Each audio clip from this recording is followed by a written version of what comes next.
Every time we turn these things on, there's all kind of weird numbers that flash up and tell us that we've been on here longer than we've actually been on here. But anyway, good morning, good Friday.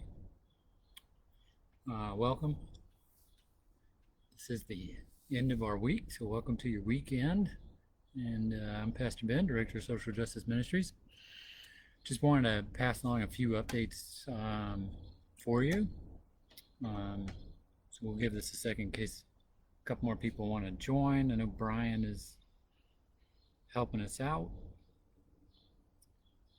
And we'll be posting some of the links for us as we explore what's coming up with our community partners through Washington Interfaith Network. I don't know if you guys have ever recently changed a phone or anything like that, but like every login now has to change, and you can't get into any of my stuff. I feel like you're, oh my goodness, everything's an extra effort. All right, so here's what's up. Here's what's going on. Washington Interfaith Network stays very active, even right now, especially as we continue the years-long work around affordable housing work down at Reservation 13. And a couple weeks ago, we were down there for a public action. And I want to just make sure that you understand something about our work with WIN. WIN is closer to 25 years strong now. It was started by Black pastors in DC and Black congregations coming together and working with the IAF, the Industrial Areas Foundation.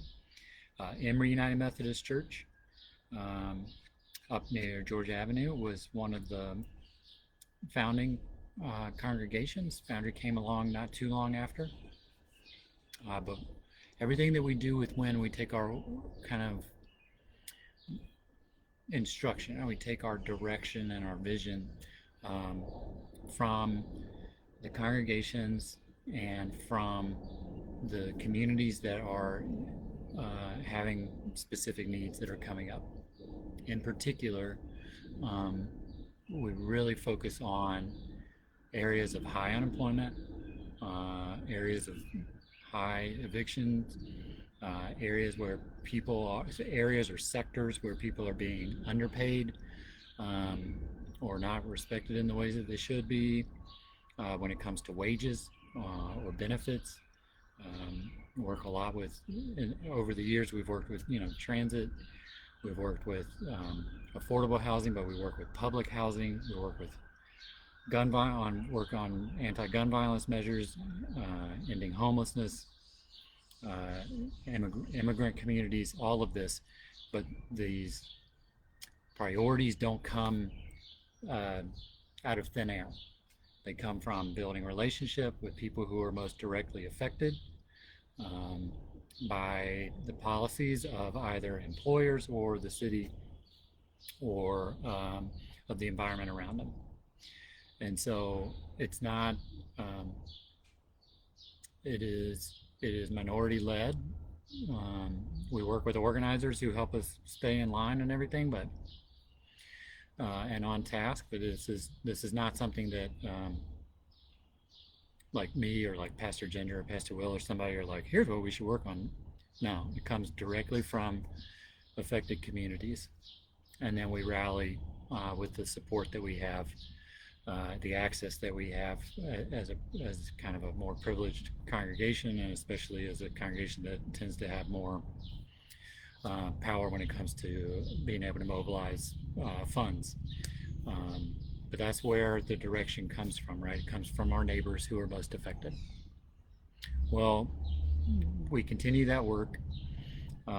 We did a lot of work around the homeless shelters for families. That was a DC General. We have pushed with the city to get the smaller, safer shelters built after Relisha Rudd was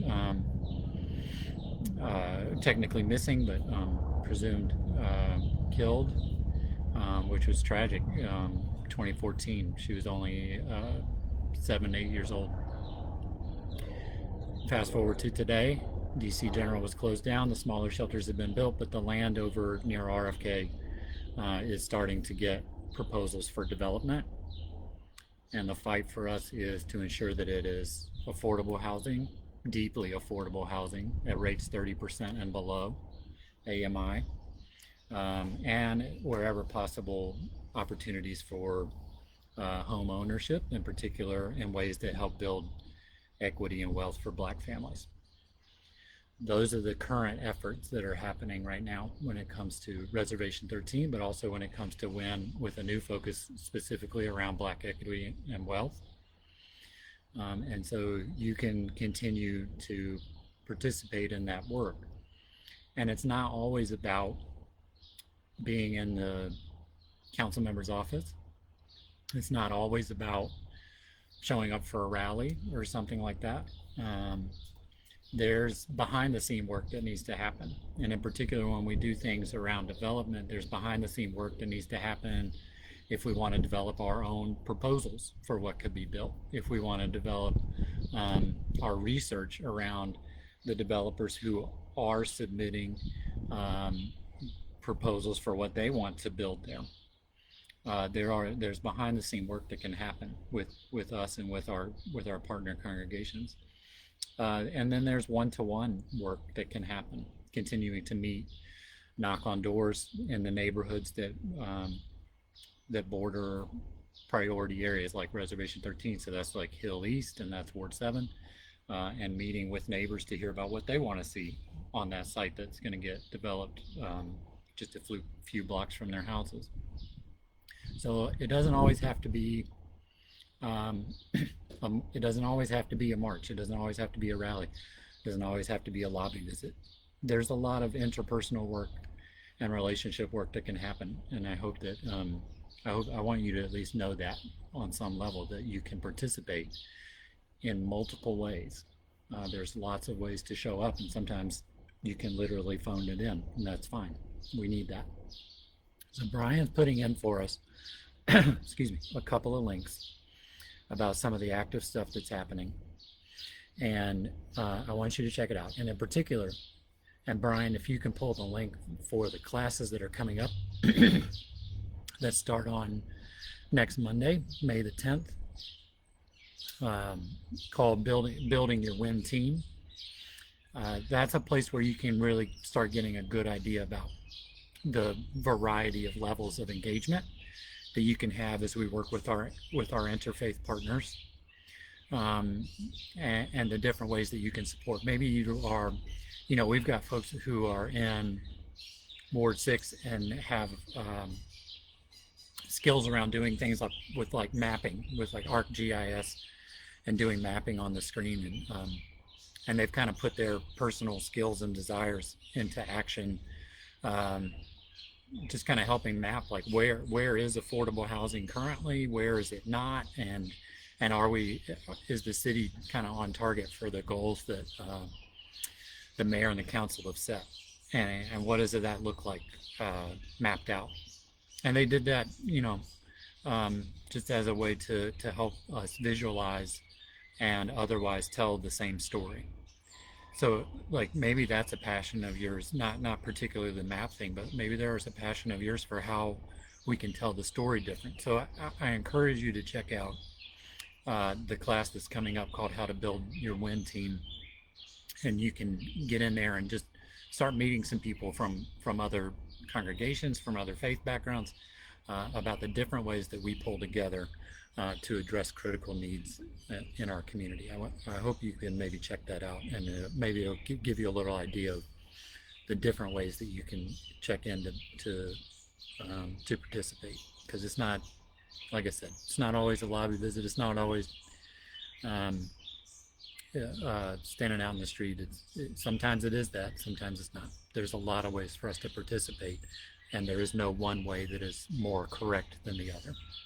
So I want you to make those connections and really start learning about what your neighbors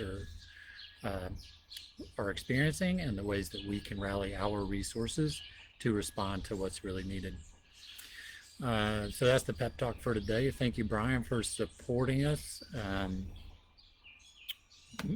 I'll be out the next week, so we'll have somebody else on with you on Friday to do the lives. But I hope that you are also finding ways to kind of take breaks right now. I know that can be really difficult to do, but I hope you will be good to yourself in that way. I caught up with some Foundry folks this morning while we were out at ID Ministry, and just I know that we are aware, we have every manner of and makeup of family within the Foundry family, singles, couples, with kids, without kids, with too many kids, whatever. We got it. We got everything in the Foundry family. But if you're whatever you're looking at right now, whether it's you're really not getting the level and types of interactions with others that you want or that you need to be supported, you got to let us know. You got to let us know. Let the care team know and let the pastoral team know so that we can either find you someone to connect with or find ways to help you get a break or the specific prayers that you need right now to really make sure that you are caring for yourself in this odd middle time that we're in before we can be back together in person on a regular cadence. So do let us know. Please let us know. And please help us care for you and continue to care for yourself.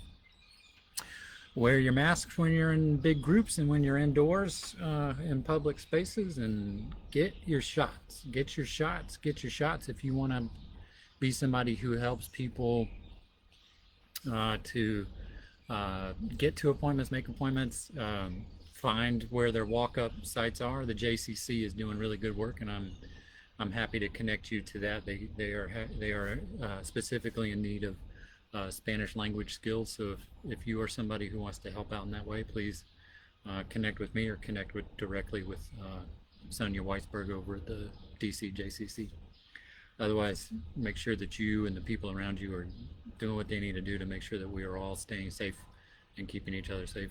I will keep an eye out for you and for your notes. Otherwise, we will see you very, very soon. I want to say thanks to Brian one more time for helping us this morning, and get your Pentecost box. I was like, there's one more thing I was supposed to do. Get your Pentecost box. You can still register to get that. It's a great little kit that'll help us out as we approach Pentecost Sunday and the ways that we can kind of participate together even while we're apart. So I do encourage you, if you want to sign up, we'll send it over, or you can pick it up, I think. But all the details are there in the link.